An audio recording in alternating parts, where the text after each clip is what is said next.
Everything has led to this. The Bloodline is on the grand stage of Crown Jewel 2021, but tonight, loyalty will be tested like never before. Roman Reigns defends his Universal Championship against the Beast, Brock Lesnar, and Paul Heyman's true alliance may finally be revealed. Plus, the Usos battle the Hurt Business in a rare interbrand clash, and the entire WWE Universe watches as Saudi Arabia becomes the island of relevancy. Let's see how it all plays out as we rewind the Bloodline.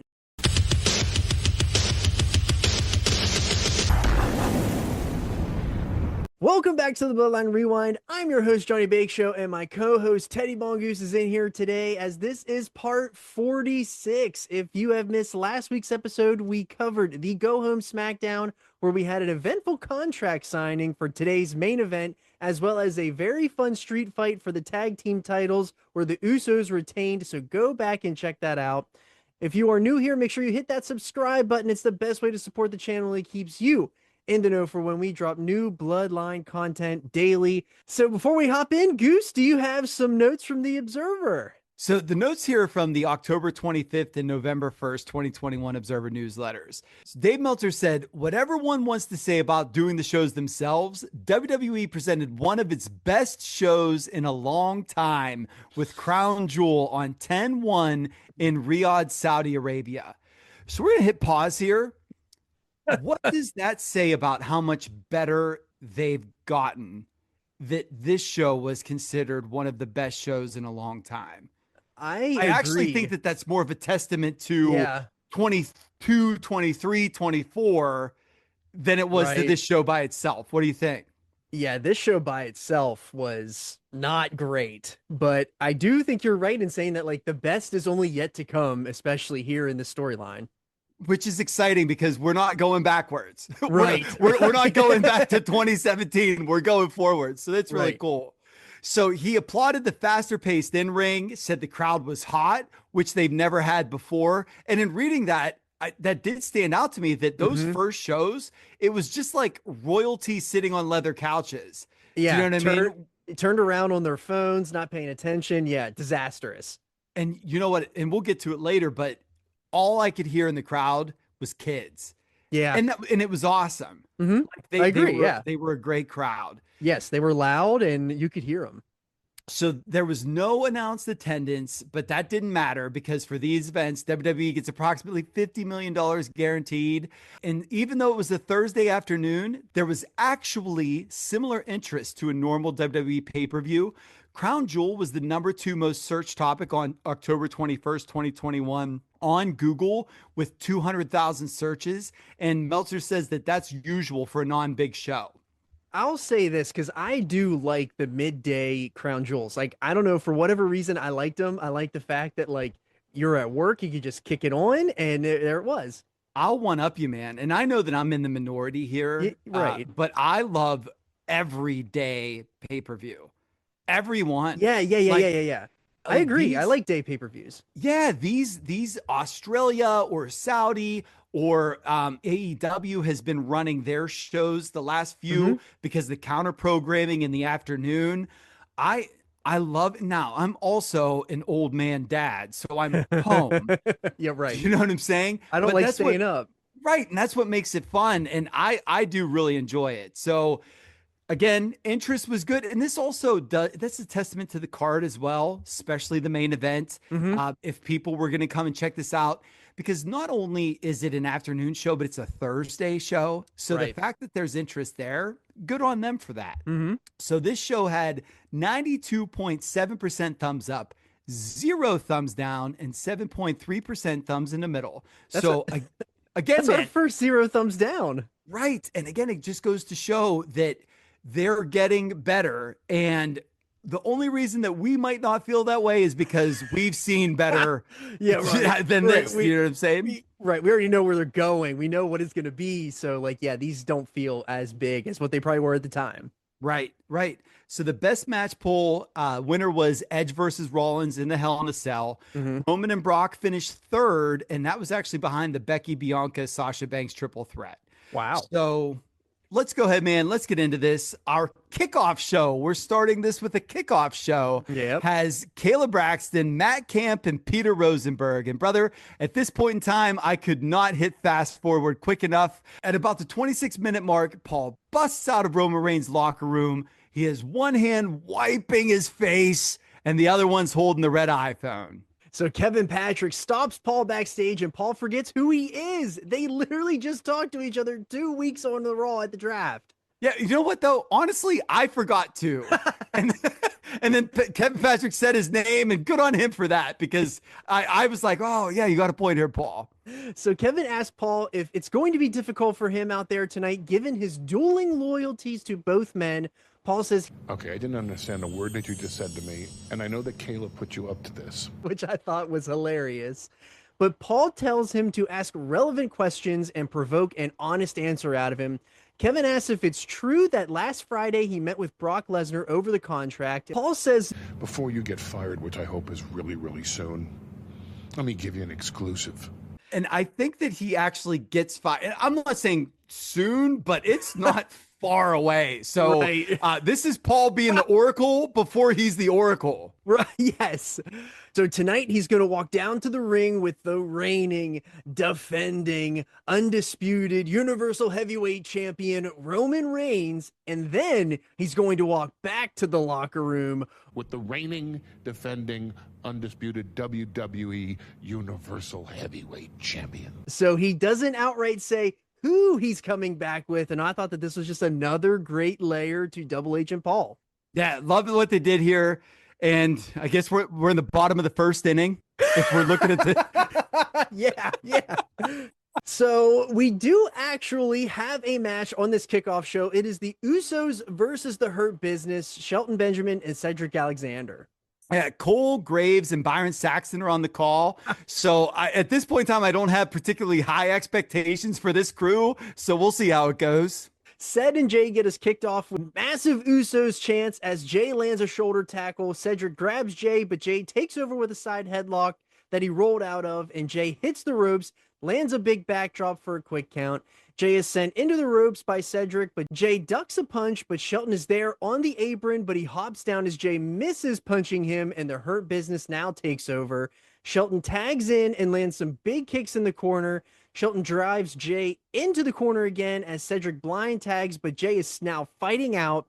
Shelton lifts Jay up, and Cedric lands a huge knee from the bottom rope for 2. Cedric then takes over with a choke and an arm bar, and Jay is able to get to his feet.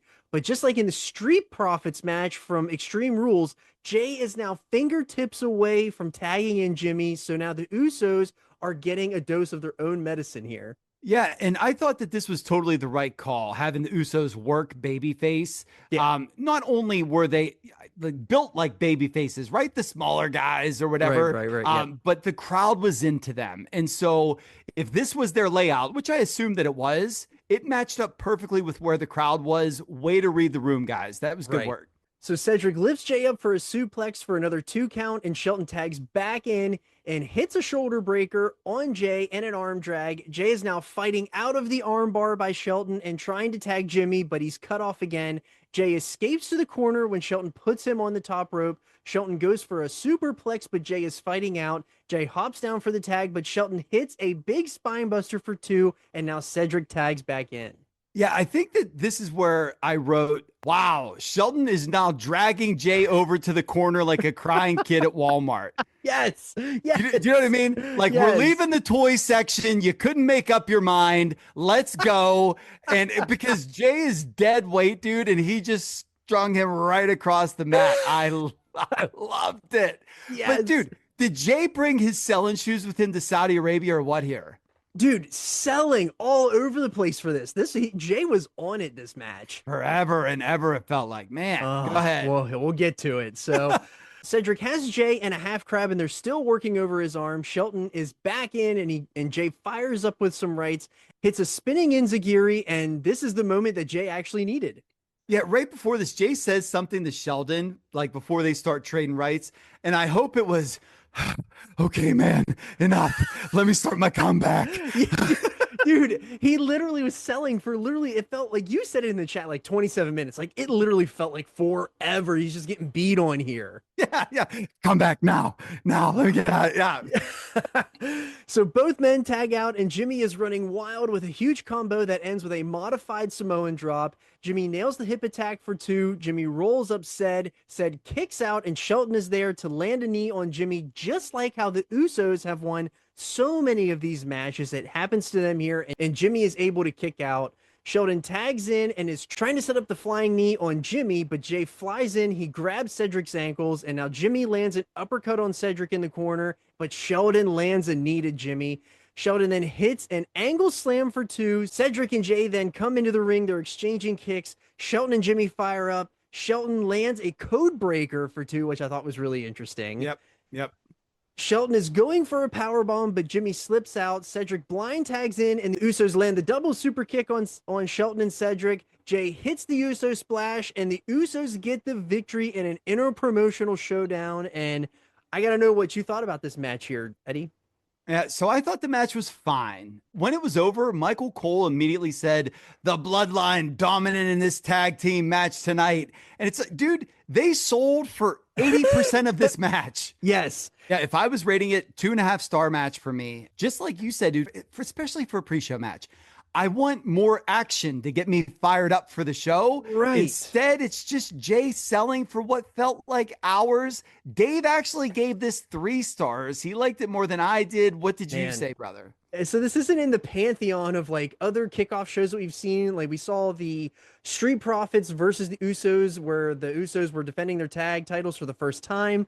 Definitely not as good. I think 2.5 is very, very fair here. I think 3 is being really generous. It just kind of felt like they had these 2 teams in the building. They didn't know what to do with them. So like, okay, pal, go face each other. Go get 12 minutes there, pal. Right. And if they were going to do that, I have no problem with heat on Jay for a minute. And then we're just getting into, if we had 3 or 4 hot tags, I would have had a much different perception than 2 hot tags with one of them being after 7 minutes of selling. So like it was fine, but I thought that was a TV match way more than it was a pay-per-view match, even if it was on the pre-show. So, all right, man. So the main show now gets started, and we have this promo video, and it says, "This event has seen legends." And they show the Brothers of Destruction and DX. And fun fact for you, that show has apparently been memory hold from Peacock. It is not on Crown Jewel's Peacock selection. It goes straight to season 2, episode 1.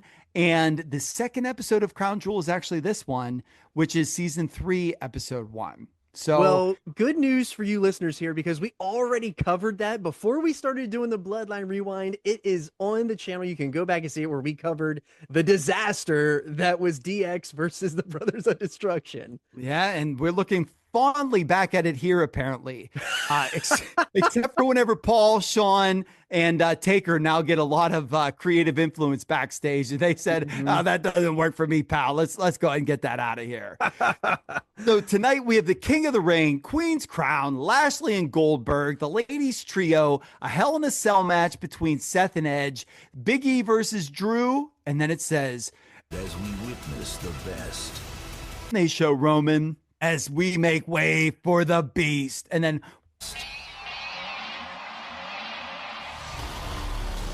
and he's running all kinds of wild in this package, and then it finishes out with, "Tonight the world marvels and celebrates as one." And all I could think is, man, the PR is strong here right now. So it's Crown Jewel time. And before we get going into the Roman match, I clicked through a lot of this show. I watched the Hell in a Cell, but the one thing that I do need to talk about is this show had Mustafa Ali versus Mansoor. And so Mansoor is the hometown guy. Yep. Mansoor gets the win. Ali's beating him down afterwards. And then this music hit and the crowd pops just because music hits, right? Right. And some guy in the traditional Saudi garb comes out, and the announcers are like clueless. I'm praying that it's Ernest the Cat Miller. Don't ask why.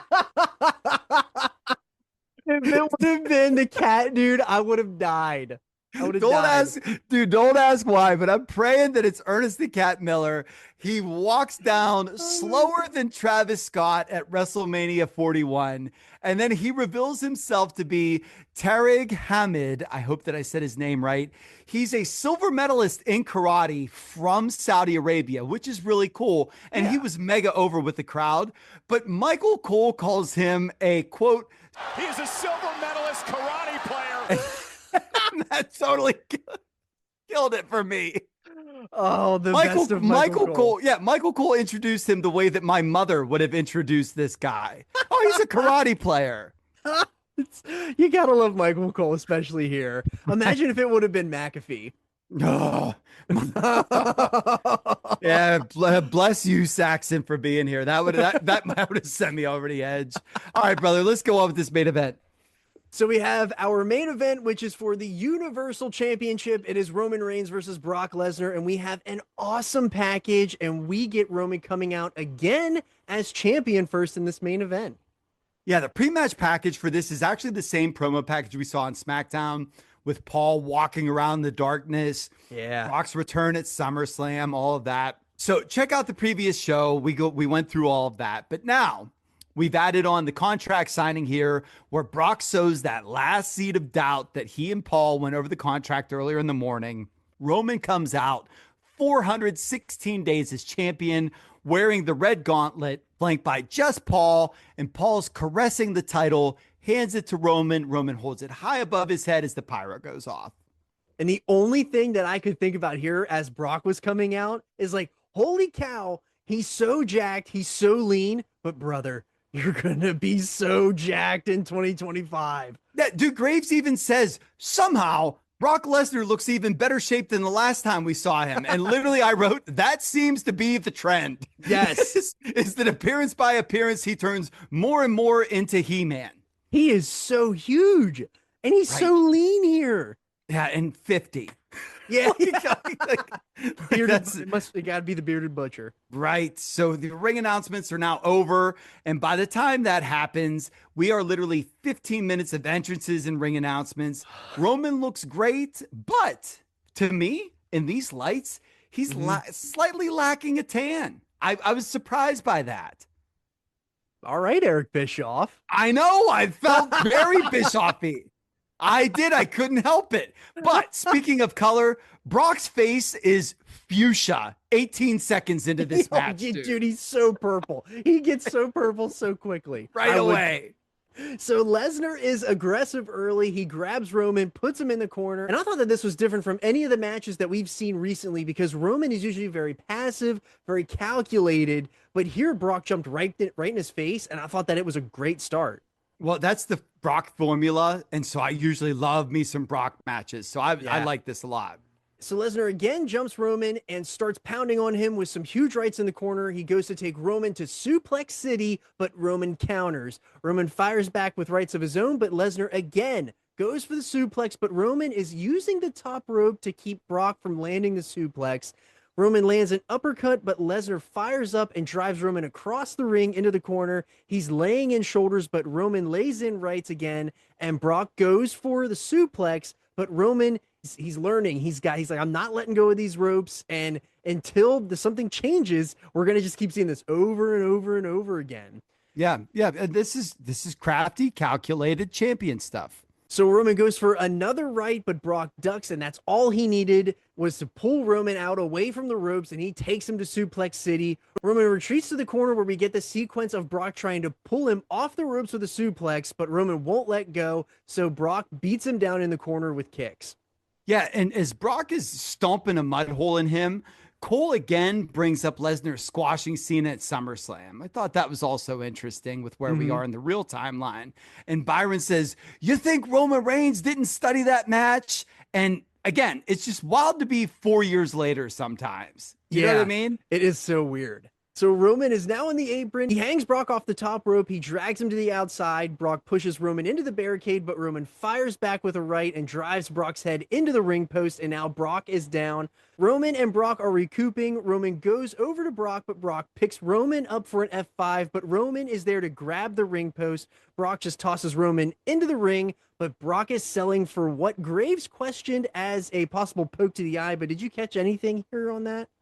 So it might have been, I actually went and rewatched it after I saw your notes because I didn't think anything of it when I watched it. Yeah. I think Brock was tired. I do. I think Brock just threw him in and then just started to sell because their next big spots were going to be apron spots. So I think that he sold a little bit to take a puff. So Brock is now up on the apron and Roman lands a Superman punch, sending Lesnar to the outside. Roman wastes no time. He hits the ropes and he dives over the top rope onto Lesnar. And this is typically the spot that we see that he does on the aisle, but here he just did it right into the barricade. And Roman is now sizing up for a spear in the ring. Reigns hits it and Lesnar kicks out at 2. Roman lands 2 more Superman punches. He goes for the spear. Lesnar leapfrogs and Roman posts himself. Lesnar is now up. Suplex City time for Roman. He lands 2 suplexes. He hits the F5 and Roman somehow kicks out at 2.99. Lesnar can't believe it. He goes to put Roman up in the F5 again, but Roman counters into the guillotine choke, but with that left arm, not the right. Lesnar fires up with a spine buster and he breaks the hold. Yeah, so this was a great spot here because we've seen Roman finish a lot of dudes with this. Yes. And actually, they got me. Like, I was ready for Brock to go out, believe it or not, because I was like, oh, they're going to do the deal where he doesn't tap, but Roman just suffocates him out. So this was the best false finish for me. This was better than the Roman gets posted Suplex City at 5. This was a good one. It was really good. I loved all of the spots into all of their finishers. It was really great. I loved this part of the match. So Lesnar has Roman up again for an F5. He hits it, but Roman is swinging through the air. He takes out the ref. Brock goes to cover and sees that the ref is out and he stares down Heyman. Brock picks Charles Robinson up like he is just a toy. He looks weightless, which was hilarious. He just drops him and rolls him out of the ring. Yeah, dude, the best part is he gives this like primal yell right before he treated him like a literal bale of hay. Yes. And the crazy thing is a bale of hay for us would be way more difficult to pick up, but this is Brock, dude. So, like I just imagine Brock just grabbing a rope and giving her a toss, right? Yeah, but but that I popped, man. I loved it. So Brock turns around and Roman lands a huge spear. There is still no official as both men are laid out. Heyman now has the belt and he's standing ringside. He tosses it into the ring. It lands between Roman and Lesnar and Heyman yells. Both men see the belt and now we have a tug of war. Lesnar pries it away and the Usos nail him with a double super kick. Roman grabs the belt. He nails Brock with it. Roman pins Lesnar and a ref is sliding in and Roman gets the victory. And I thought the ending was awesome, but it was a little bit lackluster compared to what we're used to. But I love that we still kept the Heyman double agent thing going because who was he throwing the belt to? So what did you think about that ending there, Teddy? So I usually love Brock matches and this was fine, but I expected more. I also hated the finish. And the reason why, not because the Usos were there. I'm used to this. We've seen it for a year and a half now. Right. But a referee runs in and he can't see the Usos or Roman hitting Brock with the title. Okay, like that's my problem is you are running down to the ring. 2 guys just super kicked the dude and then Roman hit him with the title. You aren't doing the Charles Robinson sprint, dude. He's dead on the floor outside. Yeah. So that's my thing is that I have no issues at all suspending disbelief when I'm watching pro wrestling. But when this stuff happens, it makes it hard. So don't do that. And because of that, 3-star match for me. If I could change one thing, I would change the fact that the ref would have been coming out. Like we should have seen them come out. There should have been something, I wish they would have played it out just like they would have went a little bit slower at the end. I felt like they were rushing almost. Yeah, even if it was belt shot and it was Roman, sets him up and gives him a spear, something like that. Right. It would have been, right. and then the referee runs out. Or if Robinson would have just got up from the outside and then made the call, that would have been fine too. So Dave says the finish was flat, but because of how they book with Reigns versus Big E as the Battle of Champions and Survivor Series, Reigns had to retain, but Brock couldn't lose cleanly. This finish also sets up multiple matches, which is something we talked about last week. Dave says that your point to the storyline of where Paul's loyalty lies also couldn't be resolved on this show because we're likely going to WrestleMania with this. He also notes that before the show, they announced this was going to be a no DQ match, but that changed, which makes sense because with that finish, everything would have been legal in a no DQ match. Yeah. But with this being a standard match, Brock now looks like he got screwed. So that's okay to keep Brock looking strong, which I actually do get that. 3 stars in the Observer, 3 stars. I think he nailed it. What say you, John? Yeah, I think that 3.25 for me. I felt like as they were going up the ramp, they were really selling like, oh, Lesnar got screwed. And you could see it on his face. Like, I'm getting absolutely screwed here. So that's why I'm going to give it the quarter bump, but 3 stars is totally fair for me.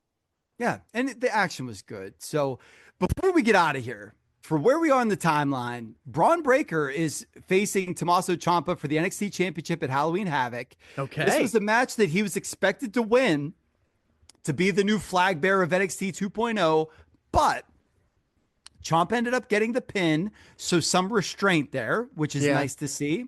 Other news, the WWE announced most of its pay-per-view dates for 2022. WrestleMania is in Dallas. It's a confirmed 2-day event. And this is notable because the WWE set its legitimate all-time attendance record here in 2016 with 80,709 fans.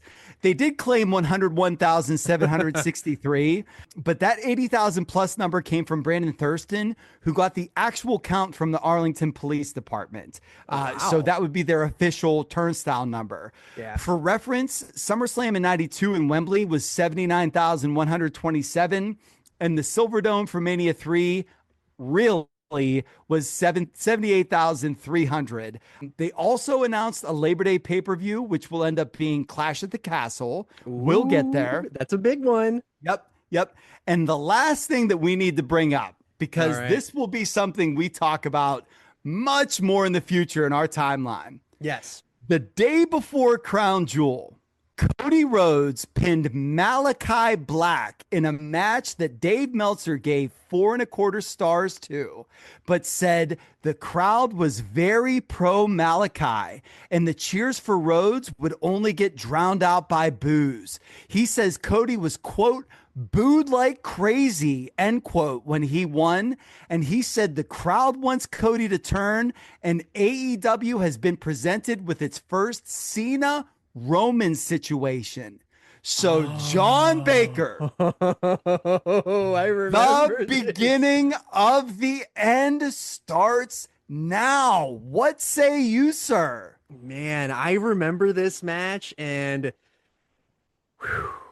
this is a hard pill to swallow for me because I was so pro Cody and AEW for so many years, and it is flushing down the toilet so fast here, and the end is almost near. He's in the dead man zone right now. And I mean, all he's going to do is just make the best career decision ever. Right. But literally, dude, it happened then. So many bad times for me as a fan are coming up. Oh man, I can't wait to get to this WrestleMania. We have so much more to cover here on the Bloodline Rewind, as that was part 46. And if you've made it this far into the show, be sure to hit that like button. It is the best way to support. A comment of what you thought about this Crown Jewel event and Double Agent Paul. Where do you think we're going next with that? And next week, we will be back to cover the fallout of Crown Jewel, and we are officially gearing up for Survivor Series. So with that, I'm Johnny Bake Show. I'm Teddy Mongoose. And we just called it in the ring.